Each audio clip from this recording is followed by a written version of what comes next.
नमस्कार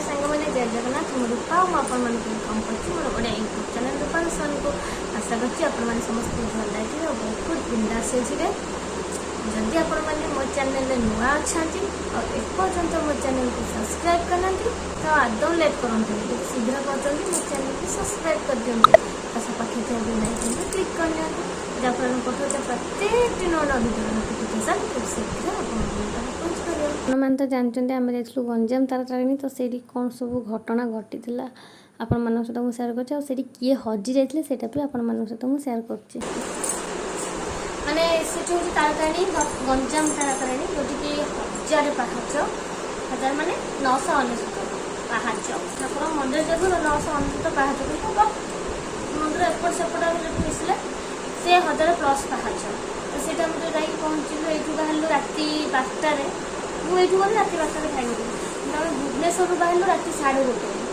बाहर 1:30 से पहुँचलु मिनिमम 5टा 5:30 बेलू पहुँचलु तापर से गाधुआ पाधुआ होम मंदिर को गलु 7टा 8टा बेलू बोधे गलु तापर कौन होना मंदिर को जाइए बाबू रही जाती भोजी जगह मैं जो भोजी करूँ रोसे करना खाई आसार प्लानिंग थी तो बाबू से रही जाती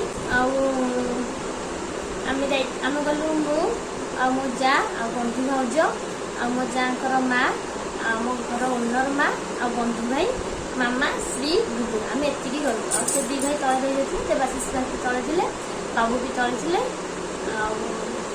बड़िया भी तले थे सब तले थे पुला 4 जन आम समस्त स्त्री लोग सांगे जड़े थे पुला से बंधु भाई तो सी क्या कचिकी भी गलानी जहाँ कति गले खाली कांदिला केवल मो पाखे ना तो मुझे एकुटिया 1000टा पाहाच नहीं गला बेलू सब काखे बहुत कष्ट तापर पाहाच जब एमती हो चढ़ा टे सहज हम तापर से फास्ट से पाहाच प्राय एमती पाहाच देखिए मो हाथ एमती टाइप पाहाच एत बड़ बड़ पाहाच आपको चढ़ी केमती तो आखिर बहुत कष्ट चढ़ी एमती पाहाच हो चढ़ा बेसी कष्ट लगे एमती वाला पाहाच टाक चढ़ा कष्ट प्रथम प्रथम पाहाच गुड़ाक छोट छोट थी तापर आस्ते आस्ते चढ़ी जाऊ बढ़ी बढ़ी जाऊ पाहाच हाइट माने पूरा लास्ट पाहाच जो मार एंट्री तो से पूरा एत बड़ बड़ पाहाच बहुत कष्ट से जगह पूरा एमती वाला पाहाच जदि किए पड़ीज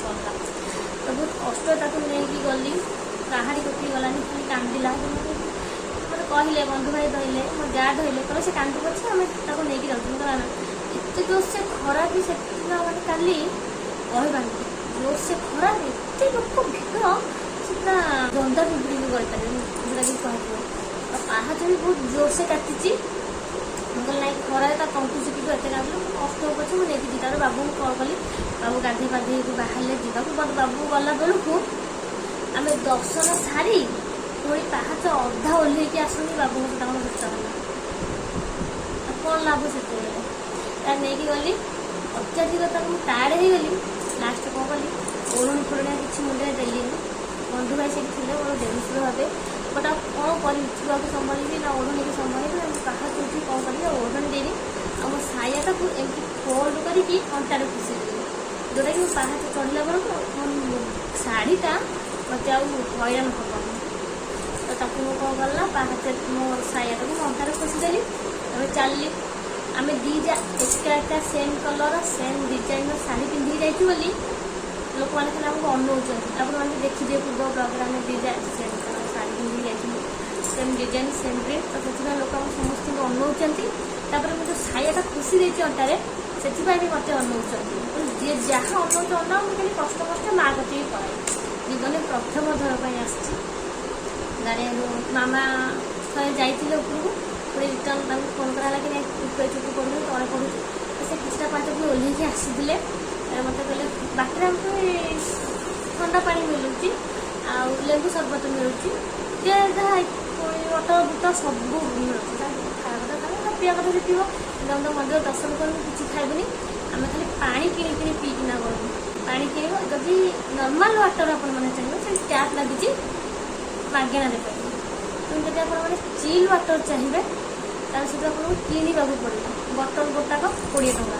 ତ ଏତେ ଖରାରେ ଝାଳ ନାଳ ହେଇକି ପୁରା ଭିତରେ ଯାଇଥିବ, ଯଦି କ'ଣ ନର୍ମାଲ ପାଣି ପିଇବାକୁ ଇଚ୍ଛା ହେବ, ଓଭିୟସଲି ସମସ୍ତଙ୍କୁ ଷ୍ଟିଲ୍ ୱାଟର ଦରକାର ପଡ଼ିବ। ତ 20 ଟଙ୍କା ଲେଖା ଦେଇକି ସମସ୍ତଙ୍କୁ ଗୋଟେ ବୋତଲ କିଣିଲା, ଖାଲି ପାଣି ପିଇକି ଚଢ଼ି ଚଢ଼ି ଗଲେ। ଲାଷ୍ଟ ପାହାଚ ଥିଲା ଏମିତି, ସେଇଠି ମୁଁ କହିଲି ଏତିକି ପାହାଚ ଚଢ଼ିଗଲା, ମାମା ମୋତେ ଦେଖୁନି, ସେତିକି ପାହାଚ ଚଢ଼ିଗଲା ପରେ ଆଉ ପାହାଚ ନାହିଁ। ତାପରେ ମନ୍ଦିର ପରେ ସେଠି ମନ୍ଦିରରେ କୁଲର ଲାଗିଛି, ଥଣ୍ଡା ପବନ ଯିବ। ତମେ କହିଲ ଚାଲ କଷ୍ଟ ଏତିକି ପାହାଚ ଉଠିକି ପଳେଇବି, ଯାଇକି ମନ୍ଦିର କୁଲର ଆଗେ ଟିକେ ବସିବି, ତାପରେ ଯାଇ ଯାହା ସେତେବେଳେ ମୁଁ ଏତେ କଷ୍ଟ ମୋତେ ହେଲାଣି, ମୋତେ ଯାହା ଲାଗୁଛି ମୁଁ ସେନ୍ସଲେସ୍ ହେଇଯିବି। ମୋର ଟେନସନ୍ କେମିତି ମନ୍ଦିରରେ ପହଞ୍ଚିଯାଏ। ମନ୍ଦିରରେ ପହଞ୍ଚିଲା ପରେ ମୁଁ ସେନ୍ସଲେସ୍ ହେଇଗଲେ ଚଳିବ, ବଟ୍ ଯଦି ପାହାଚରେ ଥିବି ସେନ୍ସଲେସ୍ ହେଇଯିବି, ସ୍ତ୍ରୀକୁ ଧରିଛି, ସ୍ତ୍ରୀ କାହା ପାଖକୁ ଯାଉନି, ସେନ୍ସଲେସ୍ ଯଦି ପଡ଼ିଯିବି, ମୋ ଛୁଆର ଅବସ୍ଥା କ'ଣ ହେବ? ଯାହା ସେ କିଛି ନା କିଛି ଗୋଟେ ଏଞ୍ଜୋର୍ଡ ହେବ। ତେଣୁ କରି କଷ୍ଟ ହେଲା କି ମନ୍ଦିରରେ ପହଞ୍ଚିଯାଏ, ତାପରେ ମନ୍ଦିରରେ ସେନ୍ସଲେସ୍ ହେଇଗଲେ ଟେନସନ୍ ନାହିଁ, ନର୍ମାଲ ଜାଗାରେ ପଡ଼ିବି। କିନ୍ତୁ ସେଇ ପାହାଚରେ ଯଦି ସେନ୍ସଲେସ୍ ହେଇଯିବି, ସେ ଡାଇରେକ୍ଟ ଗଲା ପାହାଚ ଗଡ଼ି ଗଡ଼ି ମାଛ କୁଆଡ଼େ ଯିବୁ ତାର ହିସାବ ନାହିଁ। ଯିବି ପାହାଡ଼ ଉପର ଜାଗା, ଯଦି ପାହାଚ ତଳେ ଗଡ଼ି ଗଡ଼ି ଯାଇପାରୁ, ଦରକାର ପଡ଼ିଲେ ପାହାଚ ବାହାରୁ ଯାଇନା ପାହାଡ଼ରେ ପଡ଼ିପାରୁ। ସେଟା ମୋ ଟେନସନ୍। କଷ୍ଟେ ଠାକୁରଙ୍କ ନାଁ ନେଇକି ମୁଁ ଚଢ଼ିଗଲି। ଚଢ଼ି ଯାଇଛି ଜଷ୍ଟ ମନ୍ଦିରରେ 2ଟା ପାଦ ଥୋଇଛି, ଜଣେ ସ୍ତ୍ରୀ ଲୋକ ମୋତେ କହିଲେ ନାଇଁ ମନ୍ଦିର ଭିତରକୁ ଯାଉନି, ମନ୍ଦିର ସକ୍ ହେଇଯାଇଛି। କ'ଣ ମନ୍ଦିର ସକ୍ ହେଇଯାଇଛି ଜାଣିପାରିଲେନି। ତାପରେ ଲୋକମାନେ ଯେତେବେଳେ ସବୁ ରିଟର୍ନ ଆସିଲେ ମାଡ଼ି ଆସୁଥିଲେ, କାଳେ ମୁଁ ପଡ଼ିଯିବି ବୋଲି ମନ୍ଦିରରେ ଯେଉଁ ଷ୍ଟିଲ୍ ରିଲିଂ ଦିଆଯାଏ ଧାଡ଼ି ବାନ୍ଧିକି ଯିବା ପାଇଁ, ମୁଁ ସେ ରିଲିଂଟାକୁ ଧରି ପକେଇଲି। ଯଦି ସେ ରିଲିଂଟାକୁ ମୁଁ ଧରି ପକେଇଲି, ଝାଇଁକି ମୋତେ କରେଣ୍ଟ ମାରିଦେଲା। ତ ମୁଁ ସେଇଠି ଜାଣିଲି ଯେ ମନ୍ଦିରରେ କରେଣ୍ଟ ସଟ୍ ହେଇଯାଇଛି, ଯେଉଁଥିପାଇଁ କି ସମସ୍ତଙ୍କୁ ସକ୍ ମାରୁଛି। କୌଣସି ଗୋଟେ ଜାଗା ନୁହଁ, ଟୋଟାଲ ମନ୍ଦିର ସକ୍ ହେଇଗଲା। ଯେତେ ଷ୍ଟିଲ୍ ରିଲିଂ ଲାଗିଥିଲା ସବୁ ଯାହାକୁ କିଣିଲା ସବୁ କରେଣ୍ଟ ମାରୁଥିଲା। ସେତିକି ବେଳେ ଯେଉଁମାନେ ସେ ଜାଗା ସବୁ ଥିଲେ ସମସ୍ତଙ୍କ ଜୀବନକୁ ଲୋଭ, କାଳେ କାହାର କ'ଣ ହେଇଯିବ ବୋଲି ସମସ୍ତେ ଗିରିପିରି ହେଇକିନା ଠେଲା ପେଲା ହେଇକି ପଳେଇ ଆସିଲେ। ଠେଲା ପେଲାରେ ମୁଁ ରହିଯାଇଛି ଉପର ପାହାଚରେ, ଠେଲିଲାବେଳେ ମୁଁ ପଡ଼ିଯିବି, ମୁଁ କହିଲେ କିଛି ନାହିଁ। ମୋ ଛୋଟ ଛୁଆ ଯଦି ପଡ଼ିଯିବ, ସେ ତ ପାହାଚରେ ଉଠିପାରିବନି, ତାପରେ କିଏ ମାଡ଼ି ଦଳି ଦେବେ, ସେ ଛୁଆର ଅବସ୍ଥା କ'ଣ ହେବ? ତେଣୁ ସେଇଟା ମୋର ହେଇଗଲା ଟେନସନ୍। ମୋ ଝିଅ ମୁଁ କାଖରେ କାଖେଇଥିଲି, ବଟ୍ ସେ କାଖରୁ ଖସିଗଲା ଠେଲା ପେଲାରେ।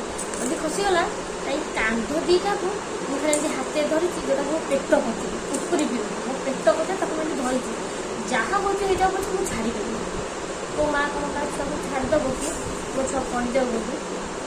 ସେ କାଖରୁ ଖସିଲା ତ ପେଟ ଠିକ୍, ମୁଁ ତା କାନ୍ଧ ଦୁଇଟାକୁ ଖାଲି ଏମିତି ଧରିଛି।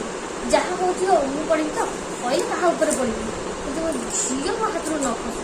ମୋ ଝିଅ ଦେଖ ଏତେ ଲୋକ ଭିତରେ ଏତେ ବଡ଼ ବଡ଼ ପାହାଚ ପାହାଚରେ ପଡ଼ିଗଲା, ତା ଉପରେ ଲୋକ ମାଡ଼ି ଧରିକି ତାକୁ ପଳେଇଲି।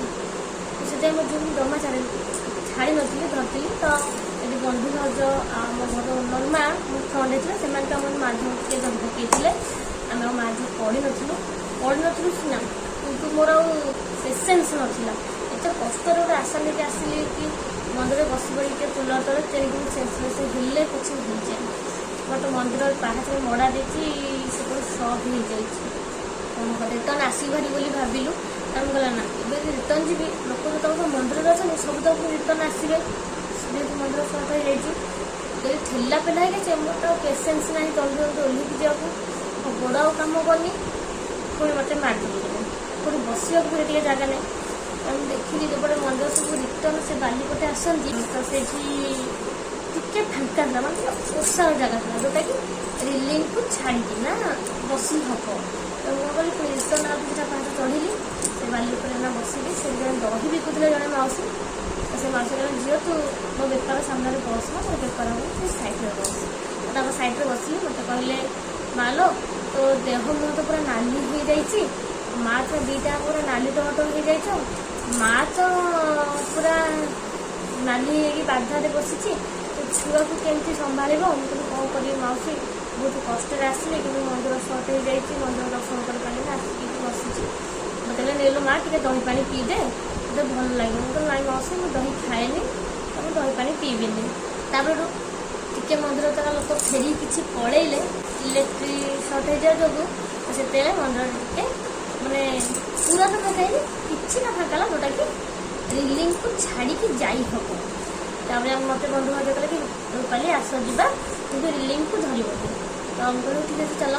ଯେହେତୁ 1000ଟା ପାହାଚ ମୁଁ ଚଢ଼ିକି ଆଇଛି ମୋ ଝିଅକୁ କାଖେଇକି ଏତେ ଖରାରେ ଏତେ ଭିଡ଼ରେ ମାଆକୁ ଦର୍ଶନ ନ କରିକି ଫେରିକି ଯିବାକୁ କ'ଣ ଇଚ୍ଛା ହେବ? ଏତେ କଷ୍ଟରେ ଆସିଲି, ଦର୍ଶନ ନ କରିନା ପୁଣି ଯିବି ହେରି। ଆସିଛି ସତ, ଯିବି ବି ସେମିତି, କେମିତି ଆସି ସେମିତି ଯିବି। କିନ୍ତୁ ଯଦି ମାଆକୁ ଦର୍ଶନ କରିକି ଯିବି, ତାହେଲେ ମୁଁ କଷ୍ଟ କରିକି ଚଢ଼ିକି ଯାଇଛି କି ଓହ୍ଲେଇକି ଆସିଛି, ମୋତେ ଟିକେ ଖୁସି ଲାଗିବ। କିନ୍ତୁ ଯଦି କେତେ କଷ୍ଟ କରିକି ଚଢ଼ିକି ଯିବି ଓହ୍ଲେଇକି ଆସିବି ମାଆକୁ ଦର୍ଶନ କରିବିନି, କଷ୍ଟ ତ ଲାଗିବ କି ନାହିଁ। ସେଠି କ'ଣ କଲି, ଗଲି ମାଆକୁ ଦର୍ଶନ କଲି। ସିଏ ତ କାହାରି ପାଖକୁ ଯାଉନି, ଖାଲି କାନ୍ଦୁଛି। ମନ୍ଦିର ଭିତରକୁ ମୁଁ ଗଲି, ପେଲା ଠେଲାରେ ମୋ ଝିଅ ପାଖକୁ ପୁଣି ଖୁସି ପଡ଼ିବ। ମୋ ଝିଅକୁ ମୁଁ କାନ୍ଧରେ ବସେଇଲି, ଦୁଇଟାଙ୍କ ହାତକୁ ଏମିତି ଧରିଲି, ମନ୍ଦିର ଭିତରକୁ ଗଲି, ମାଆକୁ ଦର୍ଶନ କଲି। ମା ଆଗରେ ମୋ ଝିଅର ହାତ ଟେକେଇ ଦେଲି, ସେ ଟେକିଲା। ସେଇଠୁ ପୁଣି ରିଟର୍ନ ମନ୍ଦିରରେ ଦର୍ଶନ କରିସାରିଲା। ଯେମିତି ଆପଣମାନେ ପୁରୀ ଜଗନ୍ନାଥ ମନ୍ଦିରରେ ଯାଉଛନ୍ତି ଦର୍ଶନ କରିବାକୁ, କଟିକି ଆସୁଛନ୍ତି, ସେମିତି ମୁଁ ଗାଁକୁ କଟିକି ମୁଁ ଆସିଲି। ଆସିଲା ପରେ ତାଙ୍କର ମନ୍ଦିରର ସେଠି ଜଣେ ଷ୍ଟାଫ୍ ମୋତେ କହିଲେ, ଆଉ ଭଉଣୀ ତମ ପିଲାଟା ତ ଭଲ, ତମ କାନ୍ଧରେ କେତେ ସୁନ୍ଦରରେ ବସିଛି। ମୁଁ ସେଇଠି ତାଙ୍କୁ କହିଲି, ଭାଇ ଗୋଟେ ତଳୁ 1000ଟା ପାହାଚ କାଖେଇ ମୁଣ୍ଡେଇ ଧରିକି ଆସିଲେଣି କେତେ କଷ୍ଟରେ, ଆଉ କ'ଣ ସିଏ ମଜାରେ ବସିଛି, ମୋର ସଜା ବାହାରିଗଲାଣି। ସେଠୁ ହସିଲେ। ତାପରେ ମାଆକୁ ଦର୍ଶନ କଲେ, ଆମେ ବାହାରିକି ଆସିଲୁ। ଆସିଲା ପରେ ସେ କାକର ଟିକେ ଖାଇଥିଲୁ, ତାପରେ ପୁଣି ତଳକୁ ଆସିଲୁ। ହଁ, ମୁଁ ଭୁଲିଗଲି ମୁଁ ଆପଣମାନଙ୍କୁ କହିବାକୁ, ଯେତେବେଳେ ମନ୍ଦିର ସର୍ଟ ହେଇଗଲା ସେତେବେଳେ କିଛି ଲୋକ ତଳକୁ ଓହ୍ଲେଇଗଲା ଠେଲା ପେଲା ହେଇକି। ସେଥିରେ ଆମ ଘର ଓନର ମା ନା କ'ଣ କରୁଛନ୍ତି, ତଳକୁ ଓହ୍ଲେଇକି ପଳେଇ ଆସିଛନ୍ତି। ତାପରେ ଆମେ ଯେତେ ଛିନଛତ୍ର ହେଇଯାଇଥିଲୁ, ପୁଣି ଛିନଛତ୍ର ହେଇଯାଇଥିଲୁ, କିନ୍ତୁ ତଳକୁ କେହି ଆସିନଥିଲୁ, ସବୁ ମନ୍ଦିରରେ ଥିଲୁ। ମନ୍ଦିର ଭିତରେ ନଥିଲୁ, ବାହାର ଏରିଆରେ ଥିଲୁ। ତ ସେ ପୁଣି ଖୋଜାଖୋଜିରେ ଆମେ ସମସ୍ତେ ଏକାଠି ହେଇଥିଲୁ। କେତେ ଜଣ ଯାଇଥିଲୁ, କେବଳ ଆମ ଘର ଓନର ମା ଏକାଠି ହେଇପାରିଲୁନି, କାହିଁକିନା ସେ ଓହ୍ଲେଇକି ପଳେଇ ଆସିଥିଲେ ତଳକୁ। ତ ତାଙ୍କୁ ଖୋଜିଲୁ, ମନ୍ଦିର ଦର୍ଶନ କରିଗଲୁ, ଭିତରେ ଖୋଜିଲୁ, ମା ନାହାନ୍ତି। ବାହାର ମନ୍ଦିର ପରିସରରେ ଆସିକି ଖୋଜିଲୁ, ମା ନାହାନ୍ତି। ସେଟା ଆମର ଟେନସନ୍ ହେଇଗଲା। ଏତେ ଶହ ହଜାର ଲୋକ ଭିତରେ ଜଣେ ମଣିଷକୁ ଖୋଜିବା ତ ଭାରି କଷ୍ଟ। ତାପରେ ପୁଣି ମାଆଙ୍କ ପାଖରେ ମୋବାଇଲ ବି ନାହିଁ, ମାଆକୁ ପାଇବୁ ଆମେ କେମିତି? ବହୁତ କଷ୍ଟ ଖୋଜି ମାଇକରେ ଆନାଉନ୍ସ କରି ମିଳିଲାନି। ବାବୁଙ୍କୁ ଫୋନ୍ କଲି, ବାବୁ କହିଲେ ମୁଁ ଯାଉଛି, ଟିକେଟ୍ କାଉଣ୍ଟର ପାଖରେ ହେଇଛି, ଟିକେଟ୍ କାଟିକି ଯାଉଛି। ମୁଁ କହିଲି ବାବୁ ମା ମିଳୁନାହାନ୍ତି, ମା ହଜି ଯାଉଛନ୍ତି। ତେଣୁ ତୁମେ ଉପରକୁ ଆସିବ ଚଢ଼ିକା, ତମେ ସେଠି ମାଆଙ୍କୁ ଟିକେ ମାର୍କ କରି ଆସ, ଆମେ ଉପରେ ଖୋଜିବୁ। ତଳକୁ ଗଲାବେଳେ ମାଆଙ୍କୁ ଟିକେ ମାର୍କ କରି କେଉଁଠି ମିଳିଯିବେ ମା ଆମକୁ। ତାପରେ ଗଲାବେଳେ ଏମିତି ଖୋଜିଲୁ ମନ୍ଦିର ପରିସରଟାର, ମାଆଙ୍କୁ ପାଇଲୁ। କାକୁଡ଼ି ଖାଇକି ରିଟର୍ନ ଆସିଲୁ। ମାନେ ଦିନ 1-2ଟା କେତେ ରୋଷେଇ ଖରା, ଚୈତ୍ର ମାସର 4ର୍ଥ ମଙ୍ଗଳବାର। ଆପଣମାନେ ଫିଲ୍ କରନ୍ତୁ କେମିତି ଖରା ହେଇଛି। ସେପଟେ ପୁରା ନିଆଁ ବର୍ଷା ହେଉଥିଲା ଗଞ୍ଜାମରେ। ଆଉ ଆସିଲା ପରେ ଆମେ ଶୁଣିଲୁ ଭୁବନେଶ୍ୱର ବି ସେଠି ବହୁତ ଖରା ହେଇଛି। ତ ଆପଣମାନଙ୍କ ଆଡ଼େ ବି ଜୋରରେ ଖରା ହେଇଥିବ ମୁଁ ଭାବୁଛି, ଆଶା କରୁଛି। ତ ଆପଣମାନେ ଫିଲ୍ କରନ୍ତୁ ଏତେ ଜୋରରେ ଖରା 1-2ଟା ଟାଇମ୍, ବାଲି ଉପରେ ଖାଲି ପାଦରେ। ଆମେ ତ ଏମିତିରେ ଖାଲି ପାଦରେ ମନ୍ଦିର ପାହାଚ ଚଢ଼ିକି ଯାଇଥିଲୁ, ଚପଲ ନେଇନଥିଲୁ, ଖାଲି ପାଦରେ ଚଢ଼ିକି ଆମେ ଯାଇଥିଲୁ। ଖାଲି ପାଦରେ ପାହାଚ ଚଢ଼ିକି ଯାଇଥିଲୁ, ଯେଉଁ ବାଲି ପୁରା ଅଡନିଆ ଭଳିଆ ତାତିଛି। ଆଉ ସେଇଥିରେ ପୁଣି ଖାଲିରେ ଚାଲିକି ଯିବୁ। ମୁଁ ତ ଖାଲି ସେଟାକୁ ଦେଖିକିନା ମଡ଼ା ପକେଇଲା ବେଳା ମୋର ତ ଖାଲି ଜଗନ୍ନାଥ ବଳଭଦ୍ର ମନେ ପଡ଼ିଗଲେ। ଆଉ ଯେଉଁ ବାଲିରେ ଚାଲିଥିଲେ, ଯେଉଁ ଲକ୍ଷ୍ମୀ ଚାନ୍ଦାଣୀ କହିନଥିଲେ କି, ଯେମିତି ଲକ୍ଷ୍ମୀ ଠାକୁରାଣୀ କହିଥିଲେ ସୂର୍ଯ୍ୟଦେବଙ୍କୁ, ଅତି ଶୀଘ୍ର ଟାଣ ଖରା କର ବେଗି ତୁହିଁ, ବାଲି ମାଟି ତାତୁ ଜେଣେ ଡହ ଡହ ହୋଇ, ତାତିବ ଖରାରେ ଜେହ୍ନେ ଭାଜିବାର ବାଲି, କେହି ତେଣେ ପାଦେ ମାତ୍ର ନ ପାରିବେ ଚାଲି। ସେଇ ପଦଟା ମୋର ମନେ ପଡ଼ିଗଲା, ଜଗନ୍ନାଥ ବଳଭଦ୍ରଙ୍କ କଥା ମନେ ପଡ଼ିଗଲା। ଭାଇ ସେ ବାଲି ତ ତାତିଛି, ପାଦେ ମାତ୍ର ପାଦ ପକେଇ ହେଉନି। ମୁଁ ମୋ ସ୍ତ୍ରୀ ପାଖରେ ଅଛି। ମୁଁ ଭାବିଲି ଯେଉଁ ଷ୍ଟଲ୍ଟା ପକେଇଥିଲି, ସେ ଷ୍ଟଲ୍ଟା ଯେମିତି ବଳଭଦ୍ର ଜଗନ୍ନାଥ ଗାମୁଛା ପକାଇଲି ଚଢ଼ିଯାଆନ୍ତି, ଉଠେଇବେ ଗାମୁଛା ପକେଇ ଚଢ଼ିବେ। ମୁଁ ଭାବିଲି ସେମିତି କରିକା ଷ୍ଟଲ୍ଟା ମୁଁ ଯିବି। ତ ଭାବିଲି ମୋ ସ୍ତ୍ରୀକୁ କାଖେଇବି, କେତେଥର ମାଇକି ଉଠେଇବି, କେତେଥର ମାଇକି ପକେଇବି। ସେଇଆ ଭାବିକି ମୁଁ ପକେଇଲିନି। 2ଟା ୟୁଜ୍ ଆଣ୍ଡ ଥ୍ରୋ ଗ୍ଲାସ୍ ଲୋକମାନେ ଦହି ପାଣି ଗୋଟେଇଲି, ତାକୁ ଗୋଡ଼ ଭିତରେ ପଶେଇଲି, ମଡ଼ା ପକେଇକି ଚାଲିଲି। ମୋ ଯାଆ ହେଠୁ ଆସିଲେ, ମୋ ଯାଆ କହିଲେ ମୋତେ ଦିଅ ତାକୁ, ମୁଁ ଧରୁଛି ତମେ ଚାଲ। ସିଏ ହେଠୁ ତାକୁ ଧଇଲେ, ସେ ତାକୁ କାଖେଇକି ଦୌଡ଼ିଲେ, ମୋତେ ଧରେଇଦେଲେ ତାଙ୍କ ଭ୍ୟାନିଟିଟା। ମୁଁ ତାଙ୍କ ଭ୍ୟାନିଟିଟା ଧଇଲି, ଦୌଡ଼ିଲି। ଆଉ ଲୁଗା ଏମିତି 2 ହାତରେ ଟେକିଲି, ନିଘାତ ଗୋଟେ ନିଶ୍ୱାସରେ ଦୌଡ଼ିଲି। ତାପରେ ୟୁଜେନ୍ର ଗ୍ଲାସ୍ ଦୁଇଟା ମୁଁ ଗୋଡ଼ରେ ପଶେଇଥିଲି ପାଦରେ, ସେ ଫାଟିଗଲା। କିଛି ଲାଭ ନାହିଁ, ଦୌଡ଼ିଛି ଗୋଟେ ନିଶ୍ଚୟ ଗୋଟେ ଅଧା ମାତ୍ରାରୁ ପାଣି ଆସୁଥିଲା, ଯେଉଁଟାକି ପାଣିଟା ଟିକେ ଓଦା ହେଇଥିଲା, ସେ ଗୋଟା ଟିକେ ଥୋଇକିନା ଧୋଇଲି। ପୁଣି ଆଗକୁ ଯାଇ ପୁଣି ଶୁଖିଲା ବାଲି, ପୁଣି କ'ଣ କଲି ଲୁଗା ଦୁଇଟା ଏମିତି ଟେକିଲି ଦୁଇ ହାତରେ, ଗୋଟେ ନିଶ୍ୱାସରେ ଦୌଡ଼ିକିନା ଆସିଲି। ଆସିଲା ବେଳକୁ ଯେମିତି ଗୋଡ଼ ପୋଡ଼ିକି ଯେମିତି ଧୁଲା ବାହାରିନି, ତାହେଲେ ସେମିତି ଉଠିଗଲା ଭଳିଆ ଲାଗୁଛି। ତାପରେ ପାହାଚ ପିଇଲେ ସବୁ ତାତିକି ଅଛି, ସେଠି ମନ୍ଦିରରେ ପାଣି ପିଇଲେ ସ୍ପ୍ରେ କରୁଥିଲେ ଯେ ଦୁଇଟା ଜାଗାରେ। ଫାଷ୍ଟ ପାହାଚରୁ ଓହ୍ଲେଇଲା ବେଳକୁ ଗଲାବେଳକୁ ସ୍ପ୍ରେ କରୁନଥିଲେ, ଆମେ ଯେତେବେଳେ ଓହ୍ଲେଇକି ଆସିଲୁ ସେତେବେଳକୁ ଯେଉଁ ସ୍ପ୍ରେ କରୁଥିଲେ। ମନ୍ଦିର ଦର୍ଶନ କରିସାରିବା ପରେ ଯେଉଁଠି ସବୁ ବସ୍ରେ ଲାଗେ, ବସ୍ରେ ଲୋକ ଚଉଦ ଆସନ୍ତି, ସେଠିକି ସ୍ପ୍ରେ କରୁଥିଲେ। ତାହେଲେ କିଛିଟା ବାଟ ପୁଣି ସ୍ପ୍ରେ ସିନା କଲେ ଶାନ୍ତି ଲାଗୁଛି, ପାଦ ଖସି ଯାଉଛି ଓଦାକୁ, ବହୁତ କଷ୍ଟରେ ଓହ୍ଲେଇକିନା ଆସିଲି, କିନ୍ତୁ ମାଆକୁ ପାଇଲି। ବାବୁ ଗଲେ ଅଧା ବାଟ ଆମକୁ ଭେଟିଲେ, ସେ ଉପରକୁ ଗଲେ, ଉପରେ ମାଆଙ୍କୁ ଖୋଜିଲେ, ଆନାଉନ୍ସ କଲେ। ମୁଁ ତଳକୁ ଆସିଲି, ମାଆଙ୍କୁ ଖୋଜିଲି, ଆନାଉନ୍ସ କଲି। ତାପରେ ମାଆ ମିଳିଲେ, ମାମା ଯୋଉଠି ଚୁଟି ପକେଇକି ଆସିଲେ। ମାଆ କ'ଣ କରୁଛନ୍ତି ନା ଓହ୍ଲେଇକି ଯାଇଛନ୍ତି ଆମର ସେ ଯେଉଁ ଗାଡ଼ି ଯୋଉଠି ଆମେ ଖୋଜିଲୁ ଭୋଜି କରିବା ପାଇଁ, ମାଆ ସେଇଠି। କିନ୍ତୁ ଆମେ କହିଲୁ ଆମେ ଯଦି ଫାଷ୍ଟ ଗାଡ଼ି ରଖିଥିଲୁ ଭୋଜି କରିବା ପାଇଁ, ସେଠି ଗୋଟେ ବଡ଼ ଚାକୁଣ୍ଡା ଗଛ, ଆମେ ଚାକୁଣ୍ଡା ଗଛ ସିନା ପଳେଇଲୁ ସିନା, ସେ ଗଛ ସବୁ ସଂବାଳ ଝଡ଼ିବ। ସଂବାଳ ଗୋଟେ ବାବୁଙ୍କ ଉପରେ ପଡ଼ିଲା, ଆଉ ଗୋଟେ ମାଆଙ୍କ ଉପରେ ପଡ଼ିଲା, ଦୁଇ ଜଣଙ୍କ ଉପରେ ଦୁଇଟା ପଡ଼ିଲା, ସବୁ କୁଣ୍ଡେଇ ହେଇକି ପଡ଼ିଗଲା। ସେ ବଡ଼ ମଣିଷ, ଯଦି ଗୁଡୁ କି ଶ୍ରୀ ଛୋଟ ପିଲା ତାଙ୍କ ଉପରେ ପଡ଼ିଥାନ୍ତା, ସେ ଆପଣ ରହିଥାନ୍ତେ, ଖାଲି ରଡ଼ି ଛାଡ଼ିଥାନ୍ତେ। ସେଥିପାଇଁ ଆମେ ଜାଗା ଚେଞ୍ଜ କଲୁ, ଆଉ ଗୋଟେ ଜାଗାକୁ ଗାଡ଼ି ଆମର ପଳେଇଥିଲା। ଆମେ ଯଦି ମାଆ ଯିବେ ସେ ପୁରୁଣା ଜାଗାକୁ ଯିବେ ନା, ନୂଆ ଜାଗା ତ ଆମେ ବି ଦେଖିନୁ କେଉଁଠି ଗାଡ଼ି ଯାଇଛୁ, ମାଆ ବି ଦେଖିନାହାନ୍ତି, କେମିତି ଯିବେ। ତାପରେ ମାଆ ଯାଇକି ସେ ପୁରୁଣା ଜାଗା ଠିଆଇଥିଲେ।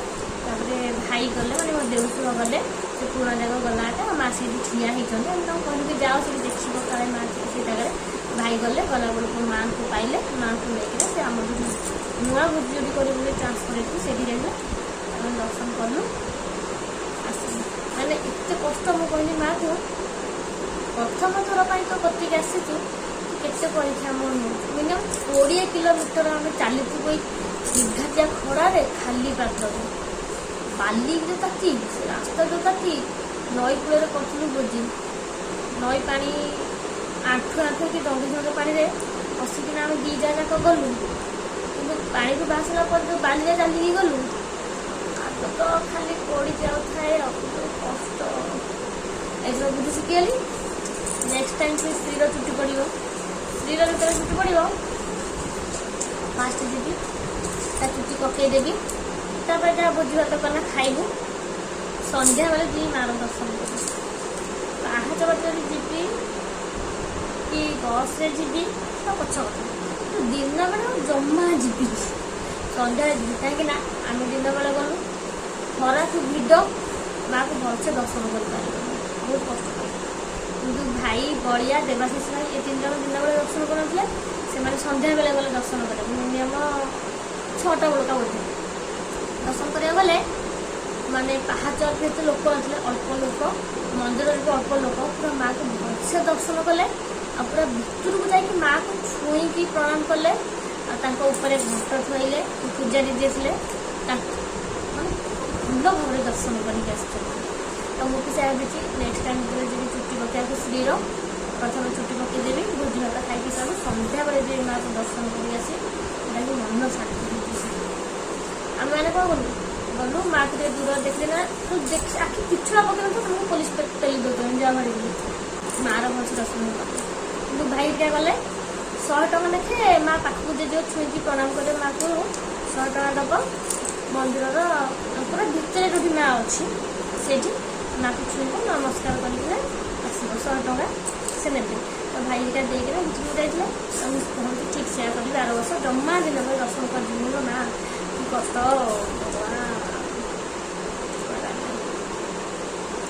ଆପଣମାନେ ବି ଯଦି ଯାଉଛନ୍ତି, କଷ୍ଟ କେବଳ ଏଇ ଚୈତ୍ର ମାସ ମଙ୍ଗଳବାର। କାହିଁକିନା ଚୈତ୍ର ମାସ ମଙ୍ଗଳବାର ହେଉଛି ମାଆର ଯାତ୍ରା, ଆଉ ମାଆର ଭିଡ଼, ମାଆର ମାନସିକ ଯେତେ ଯିଏ କରିଥିବେ ସବୁ ସେଇ ମଙ୍ଗଳବାର ଆସିକିନା ତା ଋଣ ସୁଝିବେ। ଆଉ ଆପଣମାନେ ଅନ୍ୟ ମାସରେ କି ଅନ୍ୟ ବେଳେ ଯାଆନ୍ତୁ, ଏତେ ଭିଡ଼ ନାହିଁ କି ଏତେ କଷ୍ଟ କରିବେନି, ଆରାମରେ ଯିବେ, ଦର୍ଶନ କରିକି ଆସିବେ। କେବଳ ଚୈତ୍ର ମାସ ମଙ୍ଗଳବାର ହିଁ ମାଆର ମନ୍ଦିର ପୁରା ଦଣ୍ଡା ହୁଏ ଭିଡ଼। ଆଉ ସେ କେବଳ ଚୈତ୍ର ମାସ ମଙ୍ଗଳବାର ହିଁ ତା ପାଖରେ ଯେ ଚୁଟି ପକେଇ ପାରିବ, ଅନ୍ୟ ମାସ ଅନ୍ୟ ବାର ଚୁଟି ପଡ଼ିବେନି। ତ ସ୍ତ୍ରୀର ବି ହେଲେ ସେଇ ଚୁଟି ମାନସିକ ହେଇଛି ପଡ଼ିବ ବୋଲି, ତ ସେ ଚୈତ୍ର ମାସ ମଙ୍ଗଳବାର ଏଇ ଯାତ୍ରାଟା ଏବେ ଯେଉଁ ସିଜିନ୍ ତା ସିଜିନ୍ ପଡ଼ିଯାଉଛି ସେଇ ସିଜିନ୍ରେ। ତ ତେଣୁକରି ସେ ସନ୍ଧ୍ୟାବେଳେ ଦର୍ଶନ କରିବି। ଆପଣମାନଙ୍କୁ ବି କହୁଛି ଆପଣମାନେ ଯଦି ଅନ୍ୟ ଟାଇମ୍ରେ ଯେ ମାଆର ବିନ୍ଦାସରେ ଦର୍ଶନ କରିକି ଆସିବେ। ଚୈତ୍ର ମାସେ ଯାଉଛନ୍ତି ତ କଷ୍ଟ କରି ଯିବେ କିନ୍ତୁ ଭଲସେ ମାଆକୁ ଦର୍ଶନ କରିପାରିବେ। ଚାଲନ୍ତୁ ଫ୍ରେଣ୍ଡସ୍ ମୁଁ ଜିନିଷକୁ ସବୁ ସାଇଜ ସୁଜା କରିଦେଇଛି। ଭୋଗ ବି କାହାକୁ ବଣ୍ଟା ହେଇନି ଆମ ସାଇ ପଡ଼ିଶା ଭୋଗ ବି ବାଣ୍ଟିବାର ଅଛି। ଚାଲିବ କାମ